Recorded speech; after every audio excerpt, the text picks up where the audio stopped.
Меніңше бір жігіт адамның базовый комплектациясында мынандай бір сипаттар болу керек. Біріншіден, жігіт адам ешқашан өтірік айтып әуреленбейді.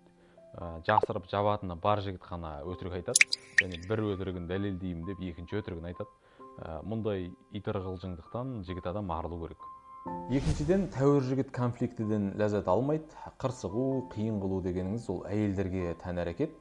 Көңіл толмаушылық байқаған жігіт мәселенің мәнін сұрайды, сөйтеді де проблеманы шешеді, ең құрғанда шешуге кіріседі. Үшіншіден, жақсы жігіт дегеніміз ол жақсы әке ғой. Басына қандай күн туса да артынан ерген қараларын қараусыз қалдырмайтын жігіт, ол нағыз жігіт. Сонысымен де ол әке деп ойлаймын. Төртіншіден, жігіт адамның жоспары бар, өзіне не керегін нақты біліп жүреді. Сөзінің пәтуасы жоқ, өзіне не керегін білмейтін, тентек қойдай тентіреп жүре беретін, үйіне жолшыбай соға кететін ермелерді ешкім жақсы көрмейді. Ертеде кетер ләйлекем, кешкеде келер ләйлекем деген сөз бар еді. Ондай бос жүріс, бәдәуилікті қою керек. Бесіншіден, тазалық иманның жартысы, қолаңса, шуаш, әйелдерге ұнайтын афродизиак деп алданып қалмаңыз. Әлгі бір еркек маймылдан сәл әдемірек болса болды дейтінде бір жай айтыла салған гәп қой деймін осы. Қымбат болмаса да таза, жарасар киім киіп, тырнақтың астын тазалап жүруде әлі ауышып кетпегеніміздің айғағы шығар.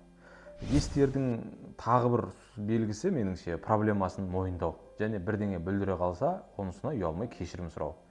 Кек жиып, пәлен пәштуан қып, проблемасын мойындамайтын тоң мойын жігіттен бір ұзақты ойлайтын ұлағаттықты күтіп керек емес меніңше. Бұл тақырыпқа әлі де қайтып айналып соғамыз деп ойлаймын. Қысқа қайырғанда әзірге осы.